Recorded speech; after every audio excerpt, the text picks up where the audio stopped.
I forgot what I was going to say here. What what can video games teach us about how we treat AI or robots? And what would Paul Tillich have to say about it all? And would he be a good person to play Smash Bros. With? That's a great question, too. Hey, guys, we are Systematic. This is Systematic Geekology. We are the Priest of the Geeks. I'm Joshua Knoll here with two fantastic guests today.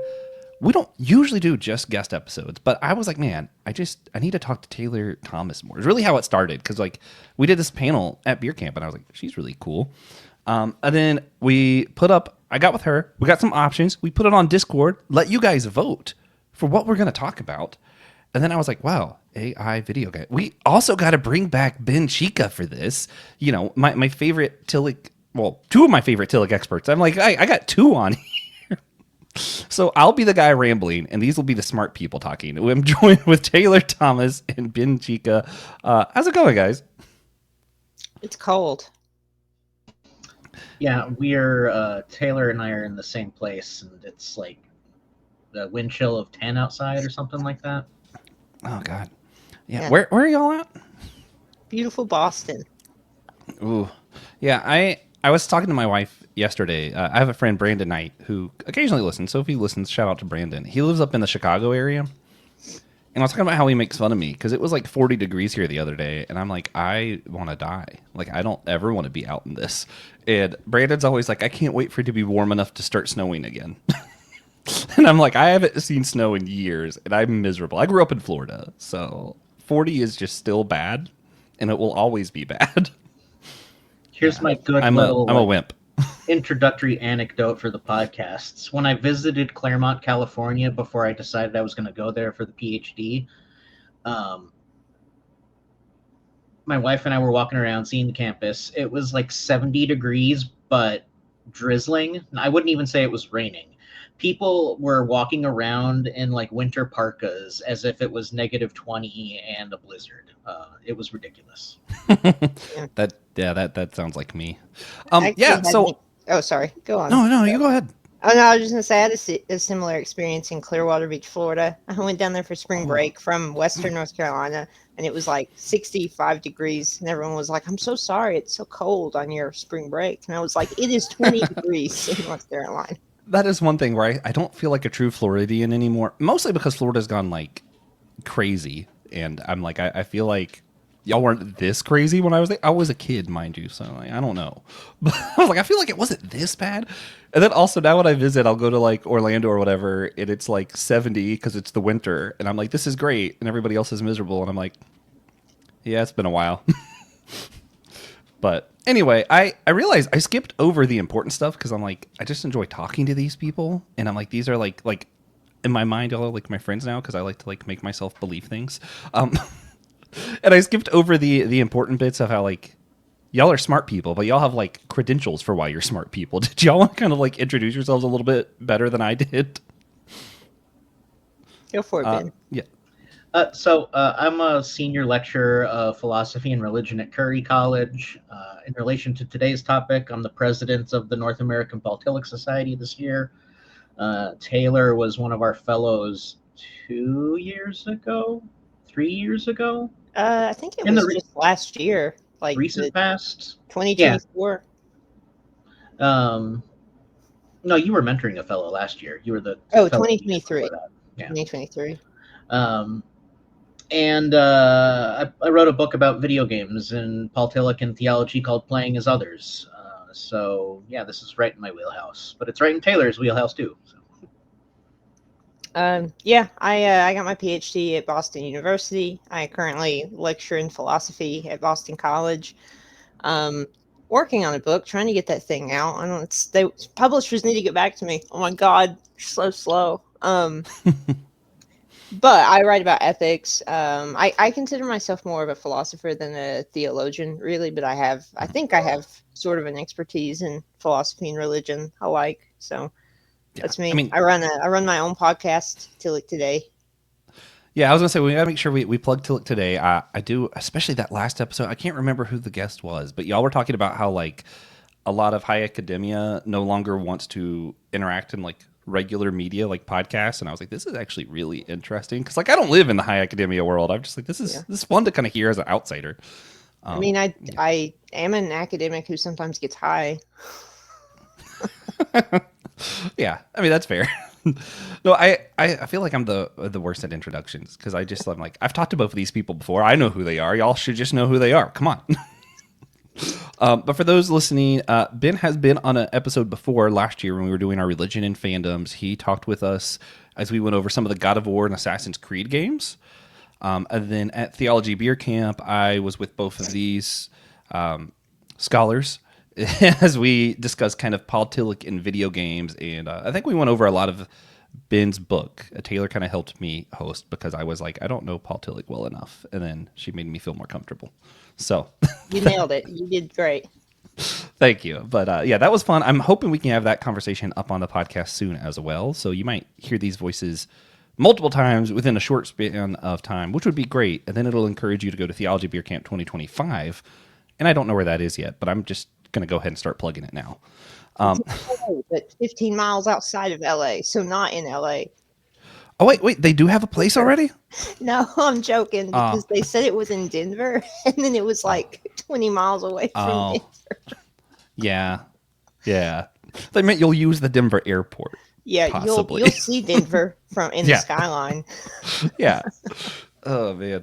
Good times. But hey, if you're listening and you're on your laptop, please consider rating and reviewing our show on Podchaser or Good Pods. Specifically, those two, they help the show gain recognition and make it easier to find on search engines or something. I don't know. That's what people tell me, and I listen because I'm not smart enough to research on my own.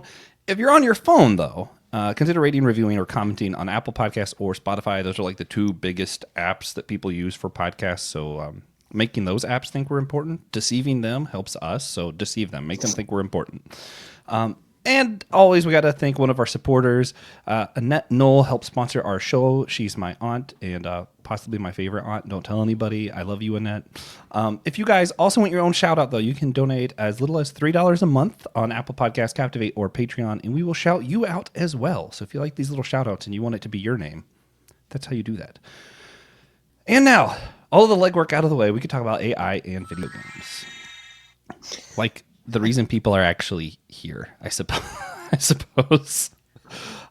So first, AI is kind of a tricky subject. I think usually when AI shows up in media, it's like Terminator or iRobot. It's like, we made these robots that are super smart, and then they figured out that humans suck, so now they're going to beat us up. Do either of you want to start off by just kind of discussing the general conception people have of what AI is as opposed to what AI actually is? You can lead on that, Ben, and I'll fill in All right. blanks.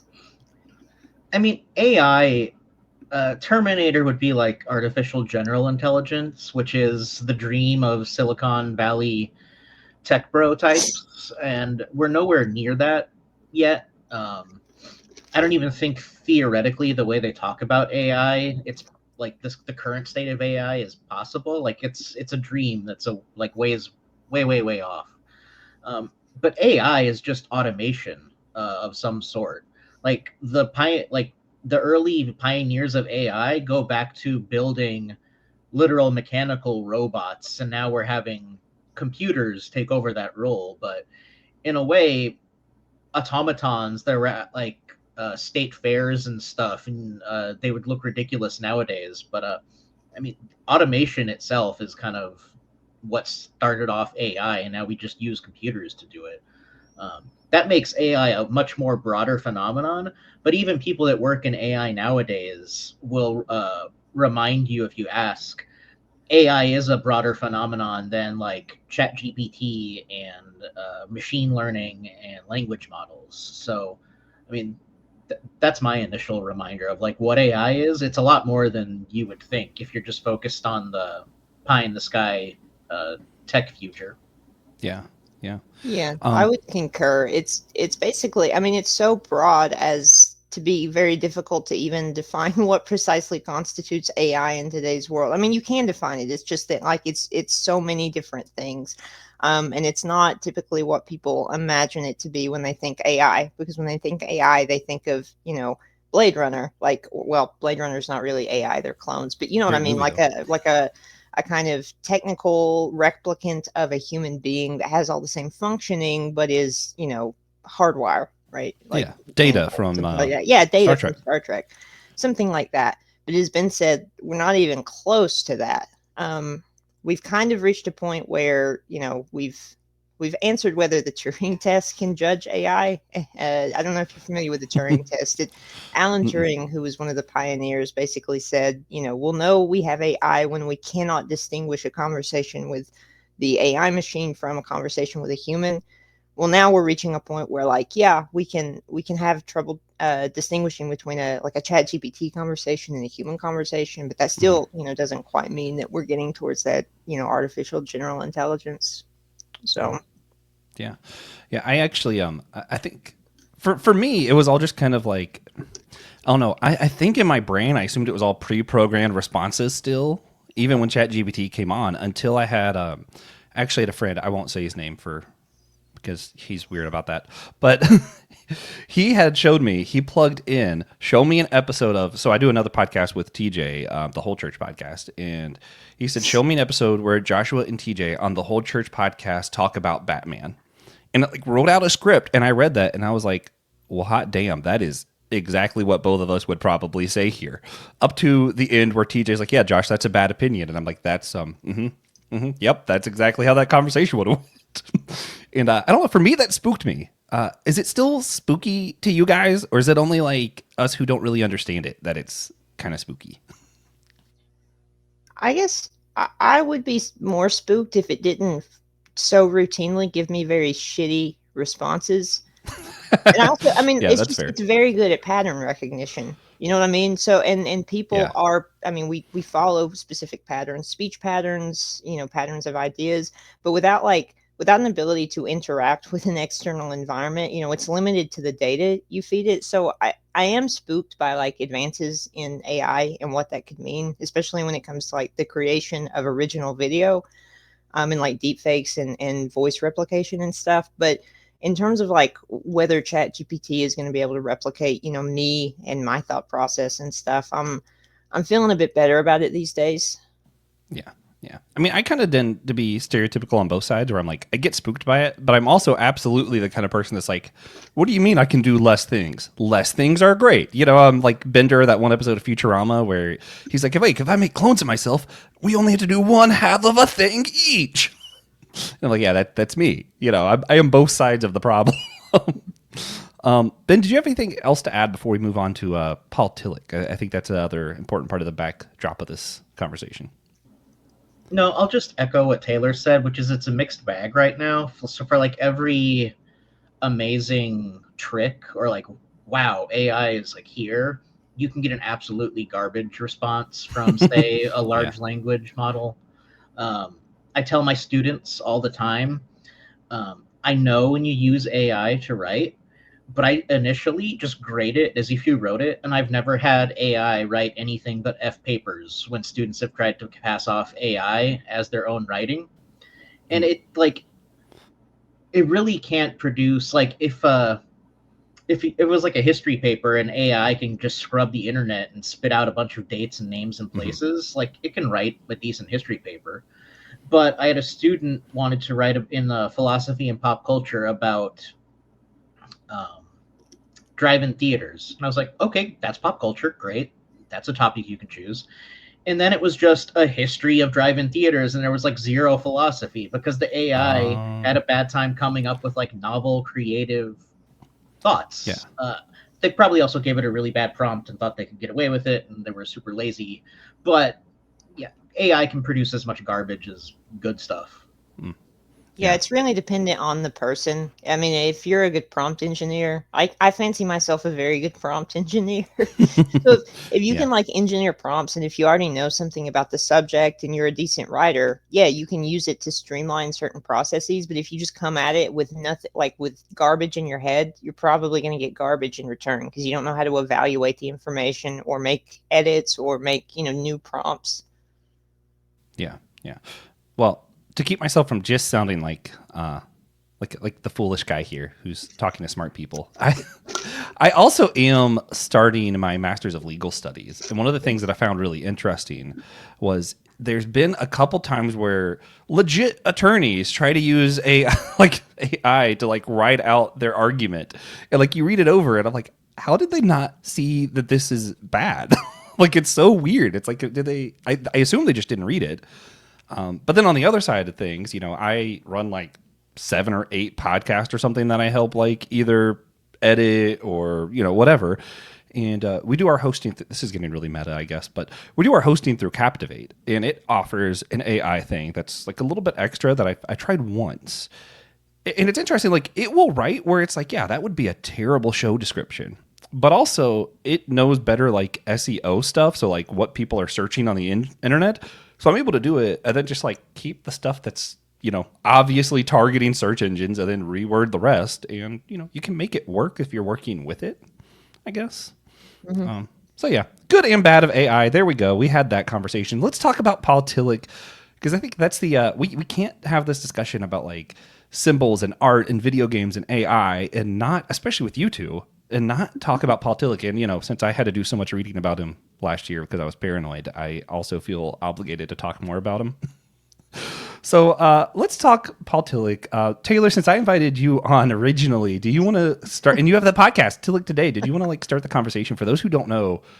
Who is Paul Tillich and what is his like contribution to this like symbols as something that participates and that what it points to and all that kind of stuff when it comes to art?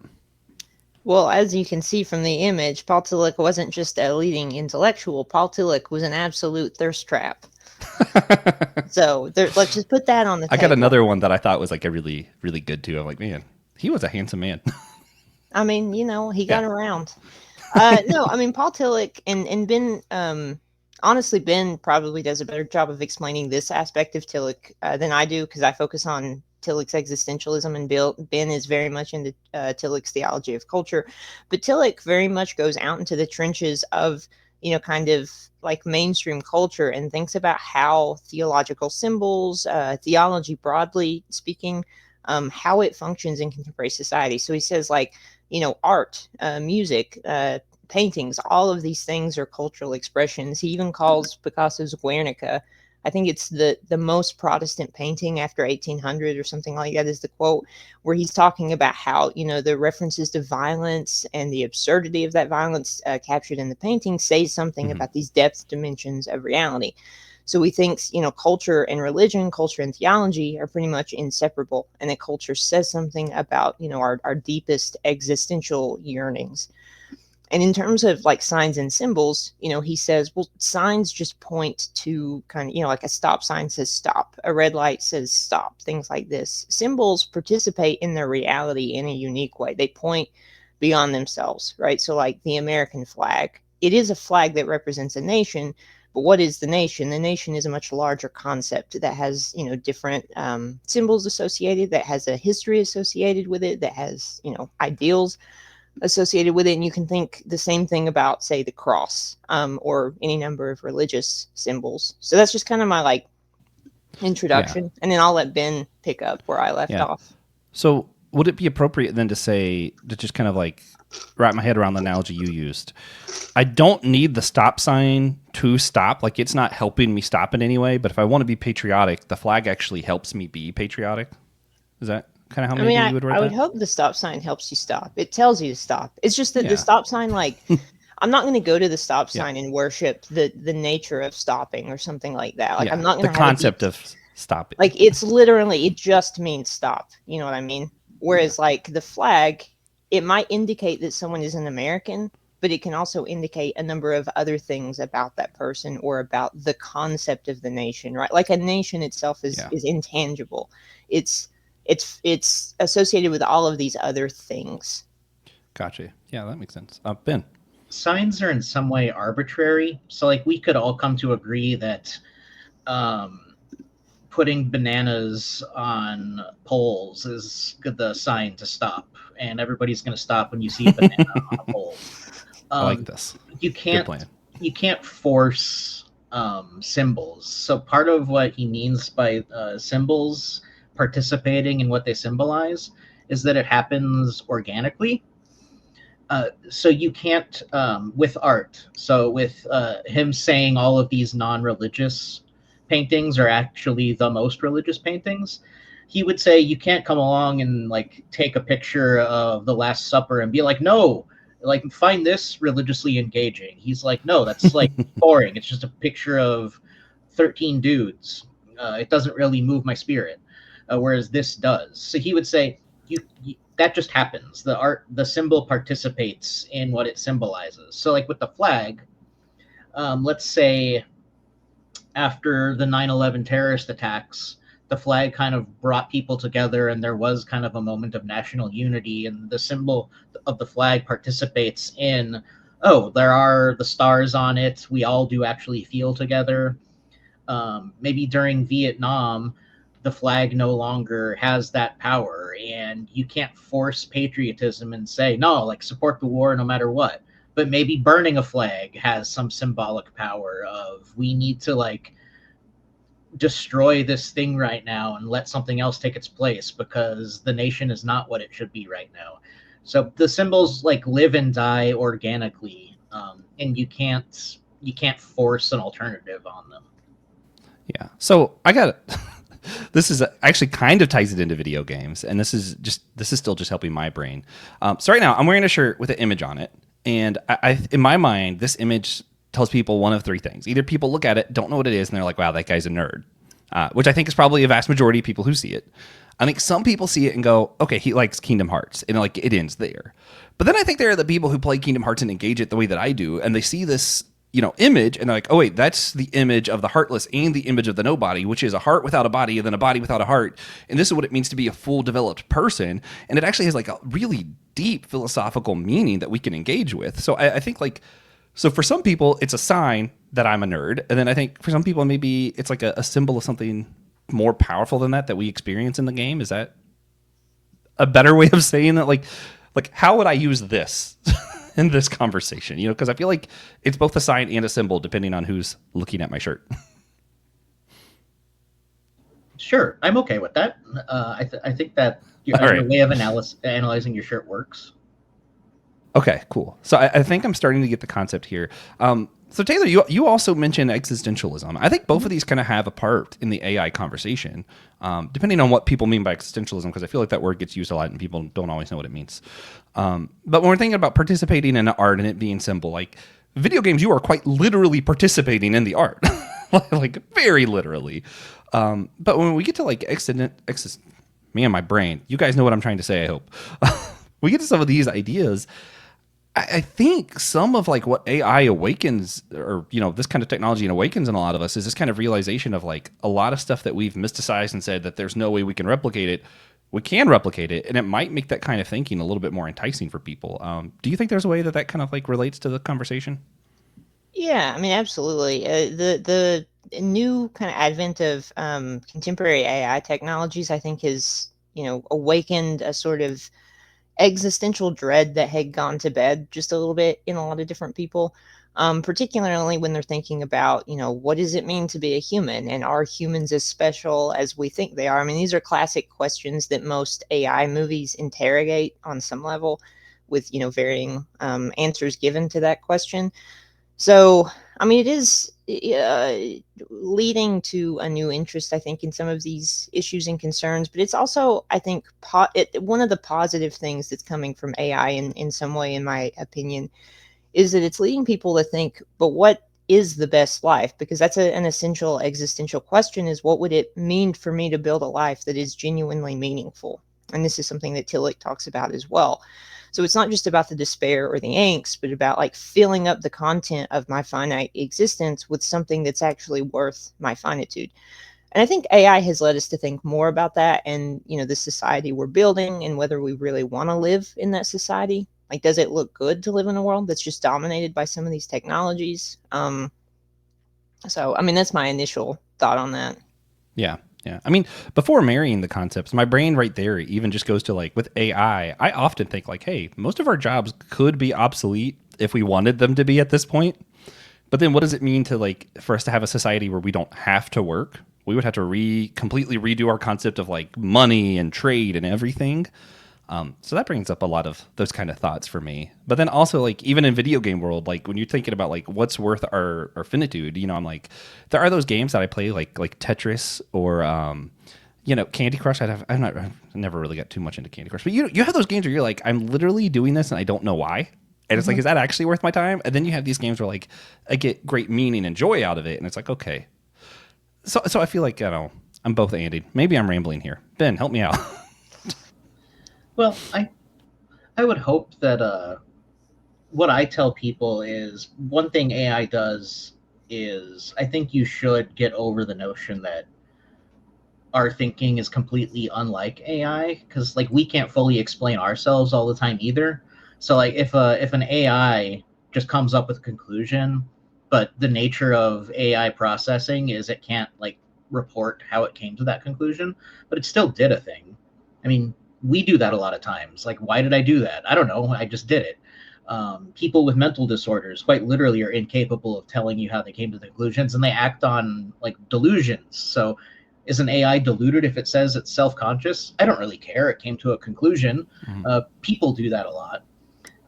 But that should knock us down a peg. And instead of assuming, humans are untouchable, we're like even though we know we're biological creatures, I mean, some people still resist that, but we still casually act like we're like obviously so superior, unlike everything else. So if we're not, maybe we actually need to be like, how do we actually want to live? Like, how do we want to use AI rather than just assuming we're this untouchable?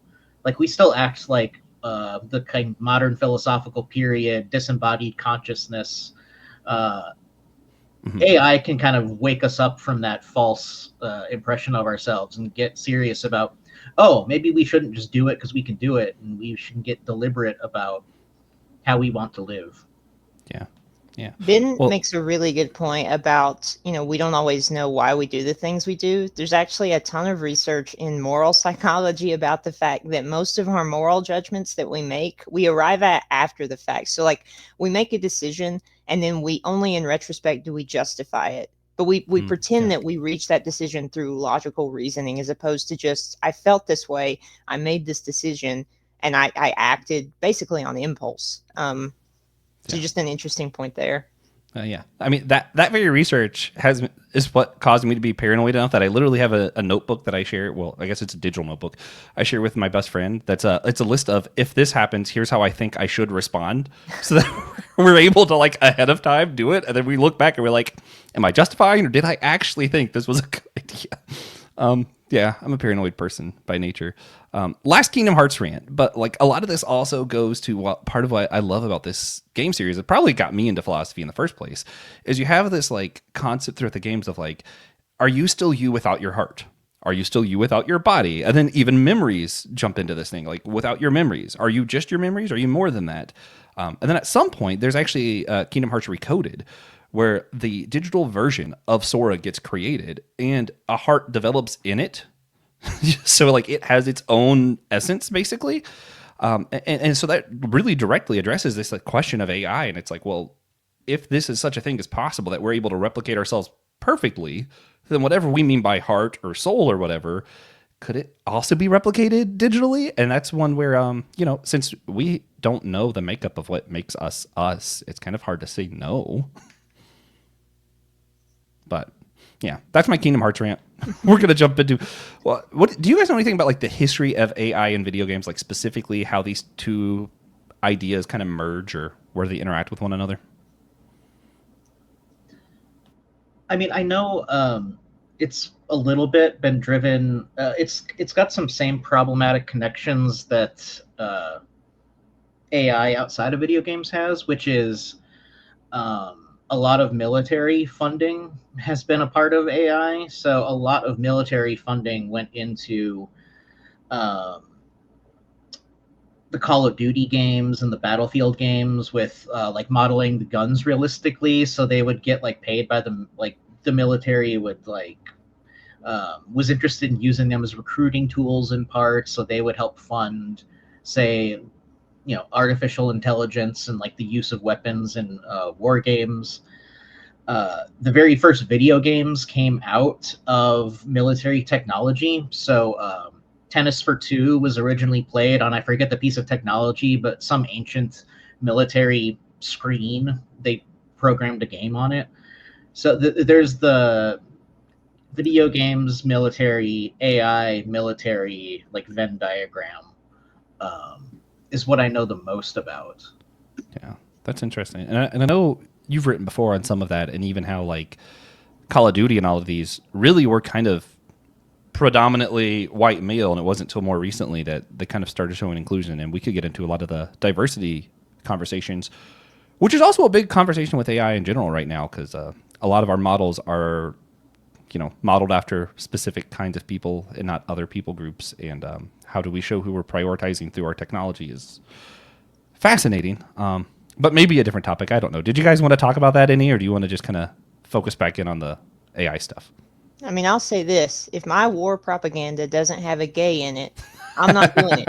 If I Yeah, can't that's do fair. lesbian stuff while I'm killing brown people, I don't want it. That's not an ethical game for me. That's okay. Yeah, that's the quote of the episode. Oh When God, you no! I'm guys gonna when you get guys look for the axed for Instagram that. image, it's just No, it makes me laugh because I think at one point during the past couple of elections, there have been these memes, and it's like it'll have a bomber jet, and it'll say Republican, and it'll just have a bomber jet, and then it'll say Democrat, and it'll have the same picture of the bomber jet with like a gay flag and Black Lives Matter stickers on the side of the bomber. So yeah, that's how I think of like diversity in Call of Duty is yeah, just like, oh yeah, like same but diverse. yeah. It's beautiful. No, that makes sense. That makes sense. I mean, it brings to mind for me like how there's a ton of robotics that exist just because this guy named Walt Disney was like, I bet I could make this. Then he did, and then we had Pirates of the Caribbean ride, which apparently has led to some terrible, scary military things, and that connection is also kind of weird, and people don't think about it. But Hmm. here we are. So yeah, so we got the AI. It has a lot to do with like military, different kind of like advancing of technologies.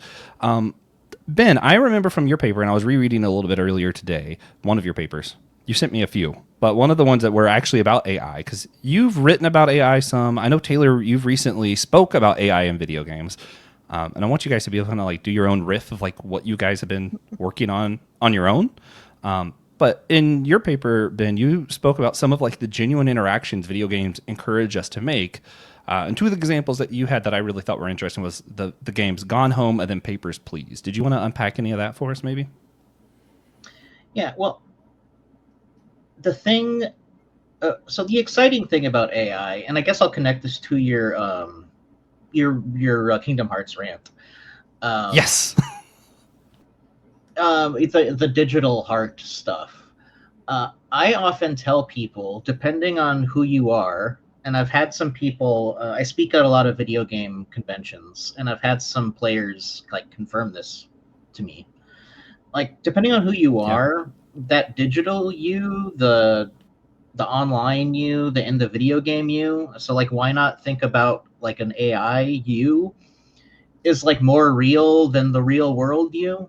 I think the easiest example to convey what I mean is Gone Home is a game that ultimately has a pro like LGBTQ plus rights message. It centers around this girl in high school, Sam, falling in love with this girl, Lonnie. It's actually changed. It's there's reporting in the game industry that it's changed explicitly conservative Christians who are against same-sex marriage because of their Christianity to being for same-sex marriage, but just because they played the game.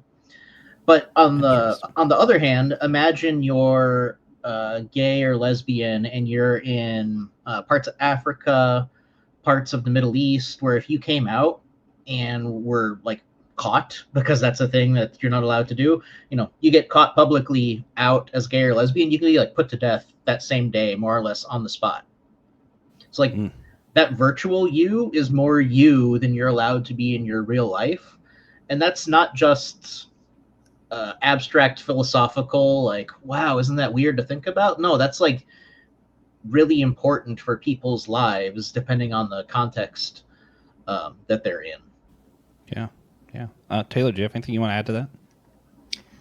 I mean, no, I mean, Ben summarizes it well. I've personally, I work on a kind of different set of issues where it concerns AI in video games. So I'm more interested in, building moral environments or what a moral virtual environment would look like and what, for instance, non-playable characters, what sort of qualities would they have to possess and how could, advances in AI actually make them more dynamic? So I've, written about the game I return to most is Assassin's Creed because it's such a large Yeah. environment. Assassin's Creed and Red Dead Redemption are the two games I cite the most because they're huge games. They're open world games and they have a kind of built-in moral system that does determine the outcome of the game. So I've thought a lot about moral reasoning and how NPCs they're able to engage more broadly can impact player decisions. So, like, what if you incorporated, a language model into the game in the way that ChatGPT is? What kind of guardrails would you have to put up? These sorts of things. Though, I'll be honest, like, I've been engaging in AI for the last year quite extensively in my research, and I'm contributing to one of Ben's books on AI and Paul Tillich. Um, Mhm. but I'm like growing more skeptical, so I'm like I I literally get just that. ended my ChatGPT subscription this week because I was like, I hate this. It's unethical. I can't contribute to anything Silicon Valley is doing. Like about the moment that Mark Zuckerberg was like, Facebook is going to be all bots. I was like, okay, fuck this. I'm out. Let me go back to the plow. Yeah. I don't give a shit anymore. Like, Yeah. Yeah. There's I don't know. We need to put a lot of guardrails up for this thing. There are lots of technologies out there that I think if we didn't choose how we use it more wisely would have ended a lot worse.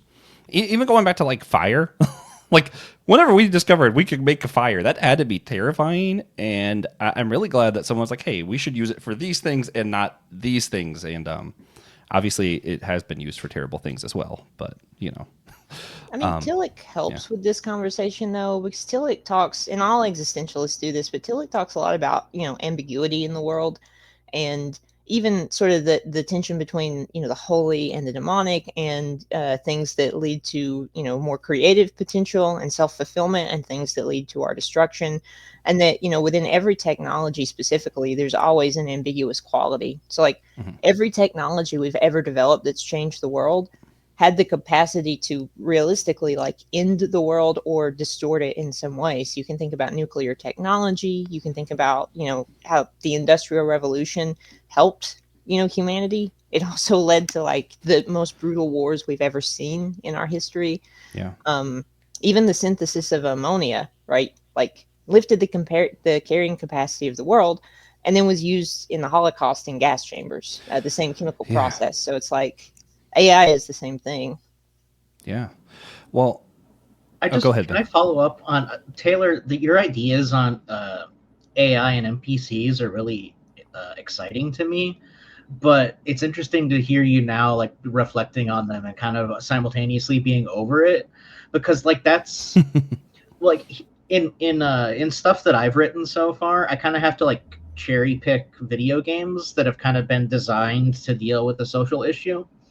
But if what Taylor talks about, if like the AI, wasn't just working off of an algorithm that a developer explicitly wrote to kind of be about this emotional story, but was actually responding to you, then kind of the stuff that I deliberately focus on these smaller video games, like lots of people who love video games haven't heard of Gone Home or Papers, Please, even though they both kind of were like had big moments. They're still smaller games within the industry. hmm Like that could be unleashed upon the whole industry if what Taylor talks about was adopted more wholesale.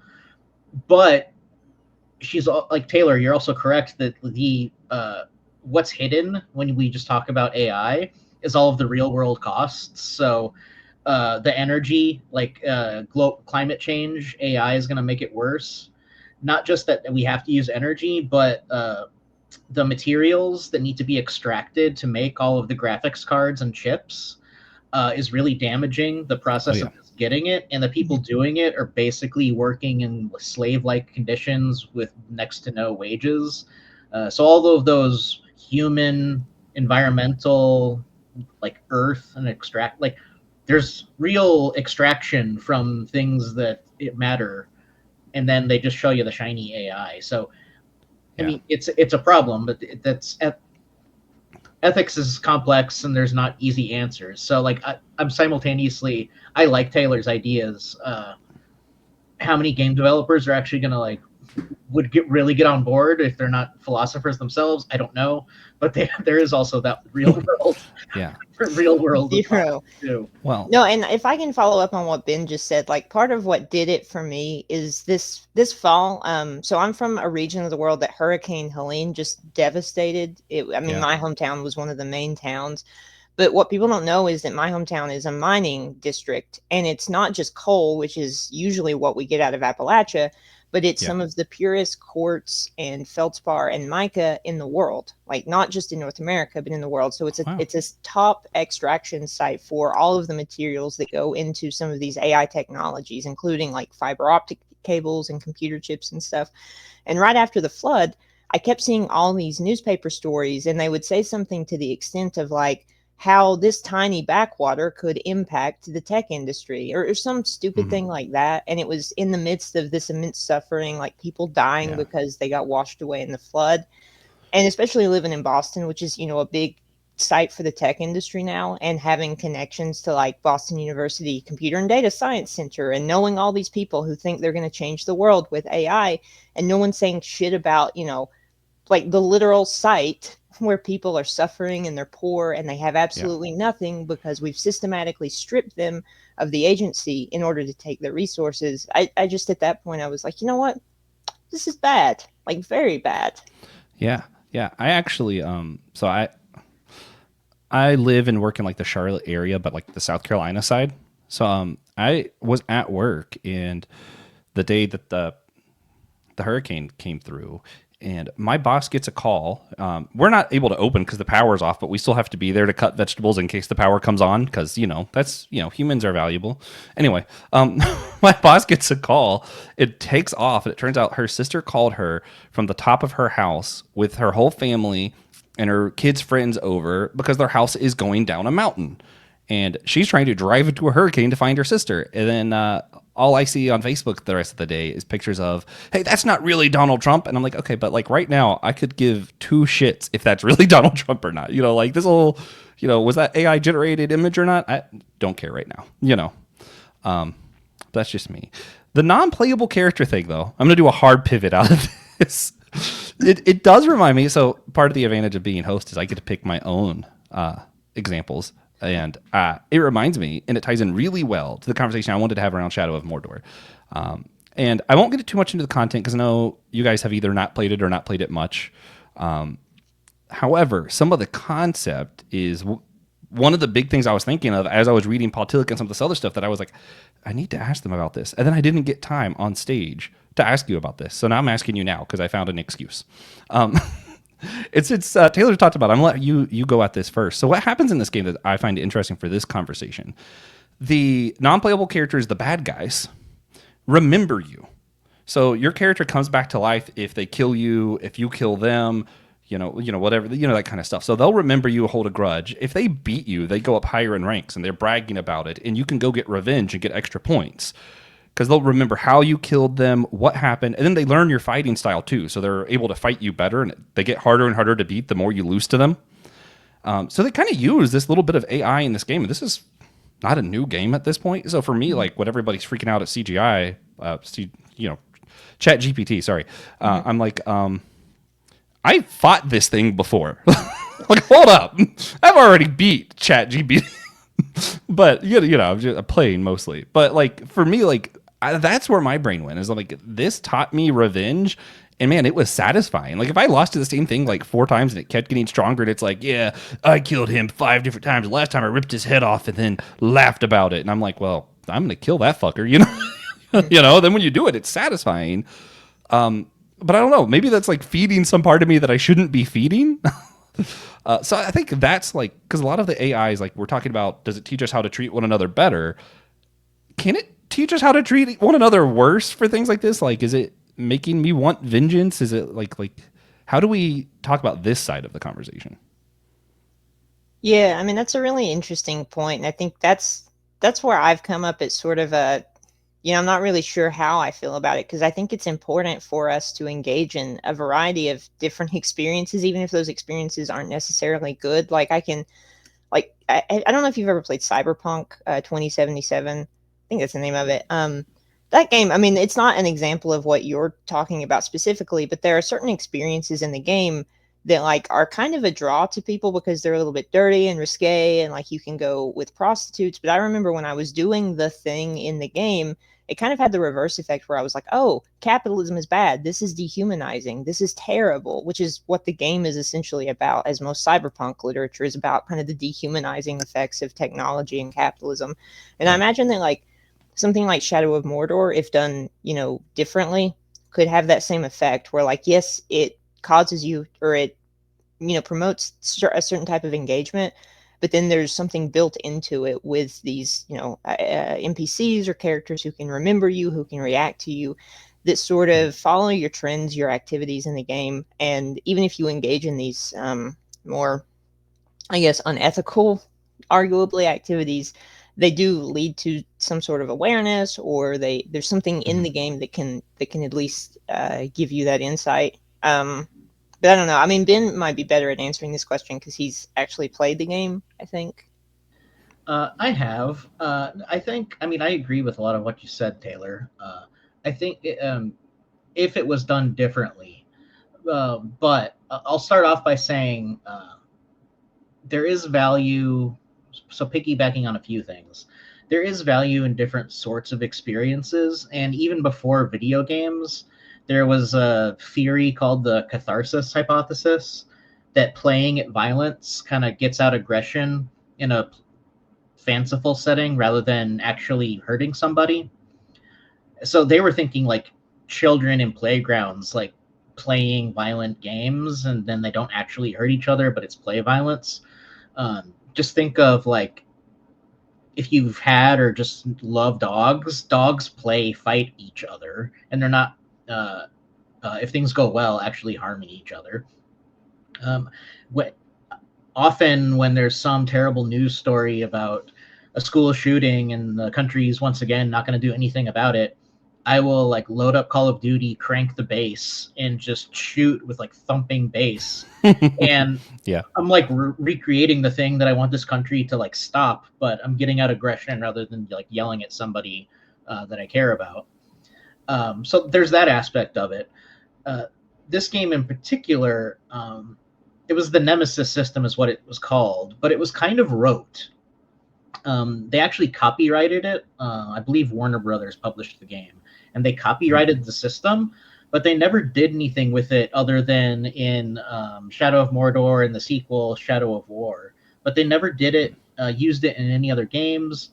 And even though it was copyrighted, like people can copy ideas and iterate on them, and nobody else in the industry ever did Yeah. anything with it because it was kind of like they're learning you, but they're just kind of like you get, you know, they get higher up in the command chain if they kill you several Yeah. times.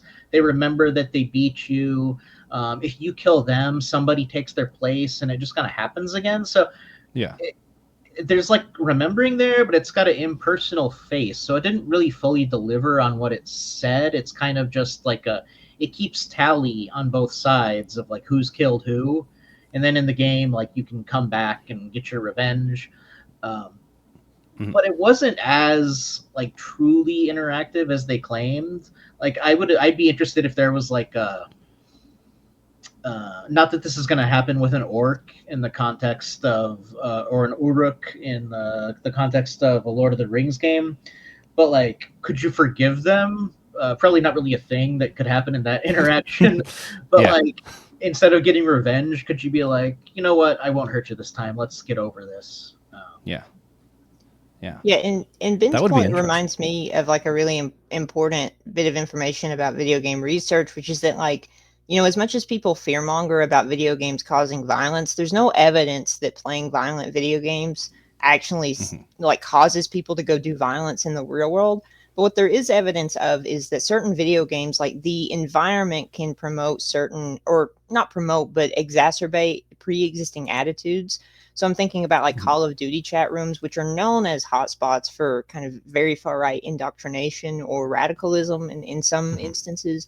There's a lot of sexism and racism in those chat rooms, as well as like games like Red Dead Redemption, which have an honor system.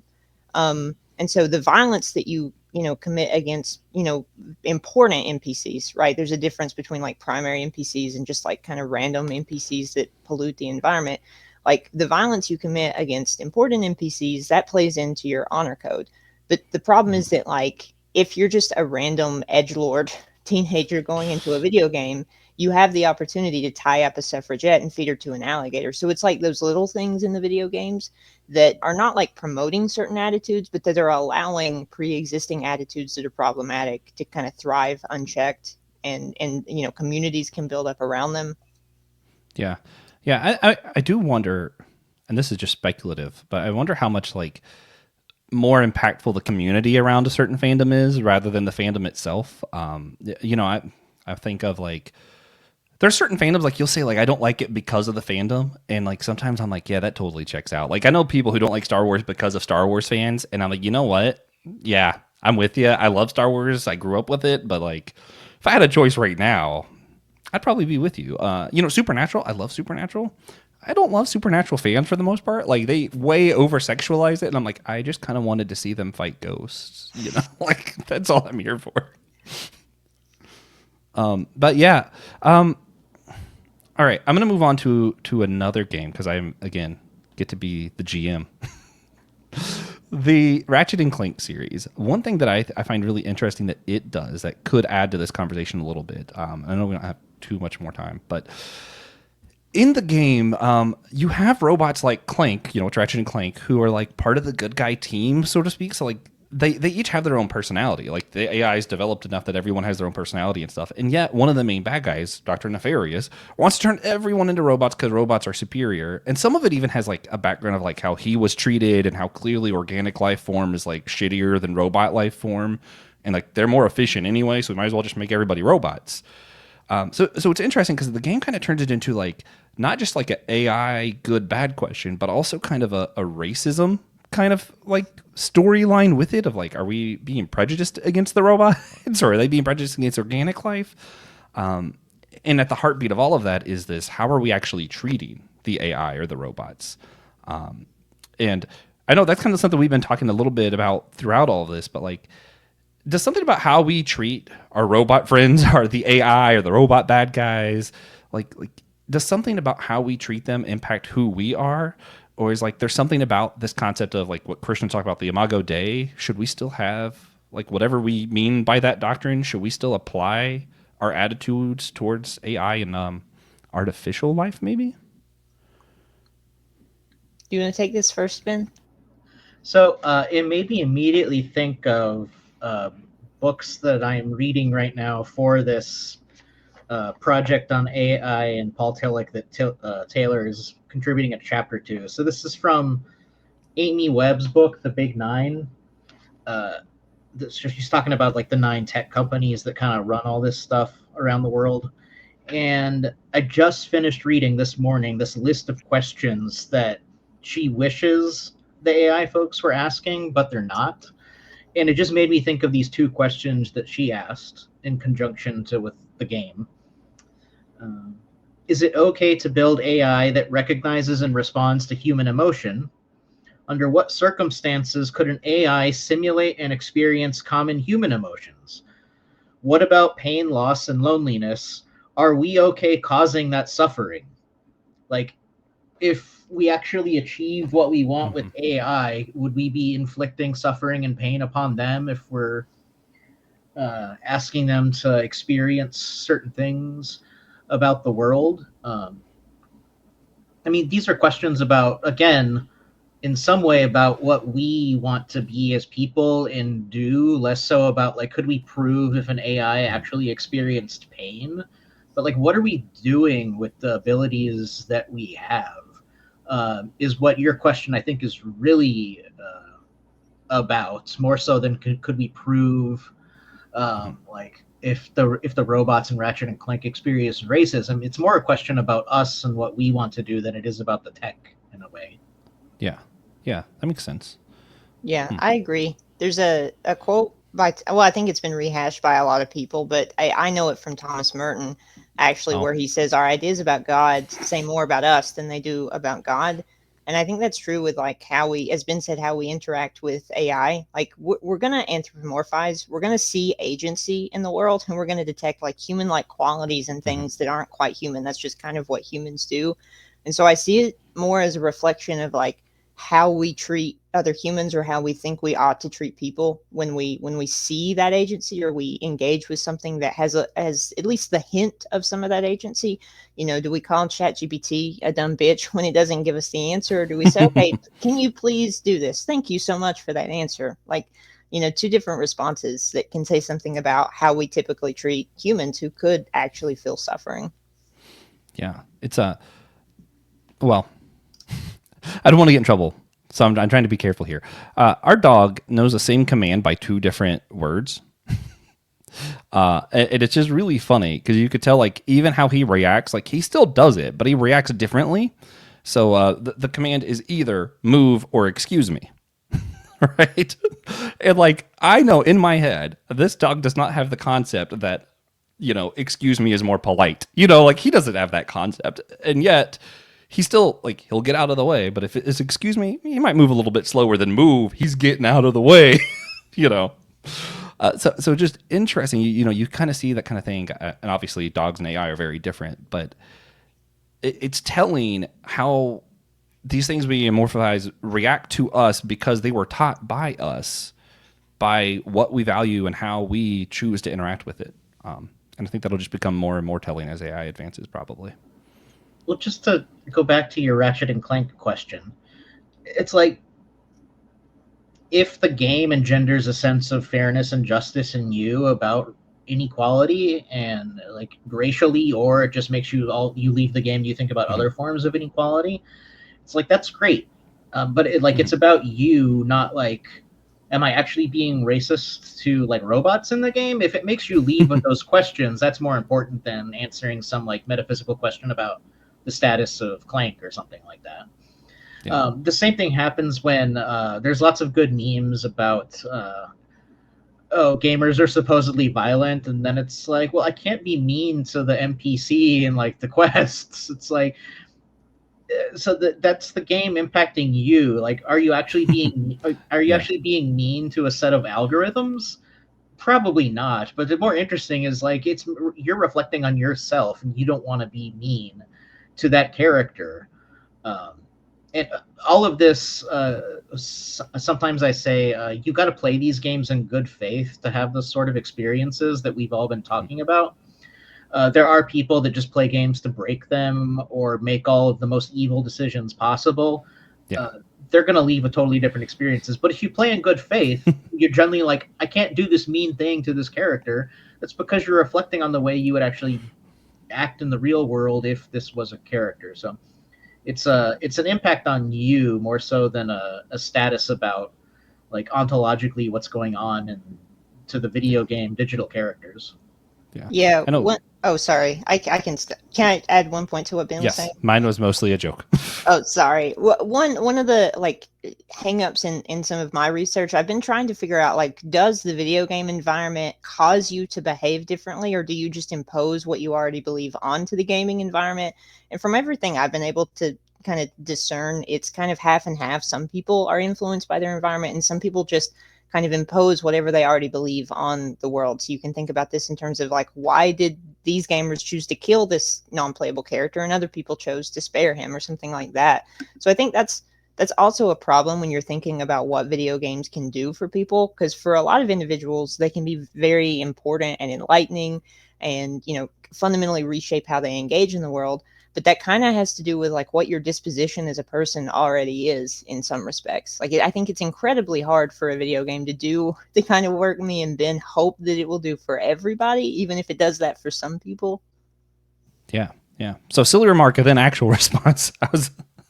I just got to point out, like, I don't know what it says about me, but every time I get choices, I play through a game twice, and I go all evil, and I test the limits of the game once, and then I'll go play it for real afterwards. I just, I want to see how much I can get away with, But that's just me.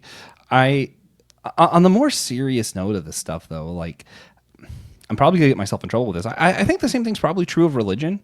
There's a reason when some people read the Bible, and I don't think that they're trying to be disingenuous when they read the Bible. They read it and they go, clearly God is holy and he wants justice and fuck everybody. Predestination is right. You're probably destined to go to hell.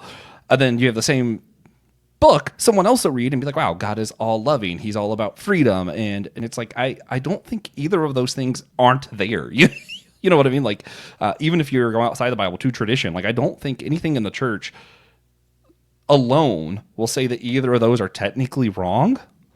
And yet, I feel like as a human, one of those seems wrong, but that's because I'm me and not somebody else. I could have been, my brother, for example, is one of those like holiness Reformation people that I think have terrible theology. I don't think that I can say he's wrong because of tradition or the Bible. I have to say he's wrong because of some other thing that I'm pointing to. I think we just put that stuff in God and the Bible and stuff because that's what we bring with us to it. And probably same thing true with video game and AI is kind of sounds what you guys are talking about. Yeah, 100%. I mean, I don't love moral foundations theory. There's a lot of problems with it, but this is one of the things they point out is in moral foundations theory is that like morality for most people is about more than just justice and fairness. It can be about loyalty. It can be about purity. Like there are all these things we associate with morality that come down to individual variations in what you prioritize or what you think of when you think of morality and ethics. And so, yeah. Yeah. All right. Well, before we get to wrap up and stuff, did either of you guys have anything else you wanted to say as far as like what you think might be the future of AI in games, or what Paul Tillich might have to say about our conversation today? Anything else that we might have missed out on this conversation? I just want to say that Paul Tillich would be the first person to go into Cyberpunk and hit a strip club. That's just my last word. Yeah. Okay. I mean, she's not wrong from my understanding. I don't know. Yeah, I'm a project I'm working on is kind of on the darker side of the industry right now, and plus, it's had a rough couple of years because there have been hundreds of thousands of layoffs in the industry. I think some of that human cost is going to get worse before it gets better because a couple of the biggest games in the industry this year. So maybe, I guess from where I'm at, maybe this is a good place to leave it today. Is the reminder of the human factor and the costs to it. So I'm a big college football fan, and they released College Football 25 this year after it had been gone for a decade. They had AI make all of the stadiums in the game and almost all of the rosters except for the biggest teams because they said a human wouldn't have been able to do all this. And the game was a top seller, and most players, I'm sure, are not aware of the fact that that happened. Mm-hmm. And the fact that they got away with it and it sold well, and I think people aren't aware that use of AI to make parts of games and at the cost of jobs in the industry, I think is going to get worse before it gets better because some of the big games this year did it, sold well. I think most people, if you asked, would say they don't want that, but at the same time, I don't think a lot of them are aware that it was done in the games. So I think that's something to be worried about. But conversely, video game voice actors just went on strike this year over AI, and they won and signed an agreement with the biggest developers that if their voices are going to be, if an AI is going to be trained on their voices, they're going to have to sign an agreement with them. So they're not necessarily against it, but like they as artists have to have agency over the process rather than it just being done behind the scenes. So there's that possible direction it could take as well. But it's genuinely up in the air at the moment. Those are like two examples of which like fork in the road are we going to go down. Yeah, a lot of problems with AI that we think of as being so novel are not novel at all. They're just problems with capitalism. Like it's just stuff we've rehashed in terms of workers' rights for a century. Yeah. Yeah, couldn't agree more. I think my last note on AI in general is I don't mind where it's going. I think we just have to catch up with the rest of our society. I think our churches, religious, and other kind of communities like that have done a really bad job at teaching people there's value in work other than just money. And I simultaneously think that we don't live in a society that would be willing to give up capitalism. If we were, the idea that we wouldn't need jobs but could work if you wanted to, and AI just kind of supplements all the things we don't want to do, that could be great. I just don't think our society could handle that because we've not taught ourselves how to be very human, actually. I mean, that's literally that's what a depressing Marxist utopia would look like. So, Here we go.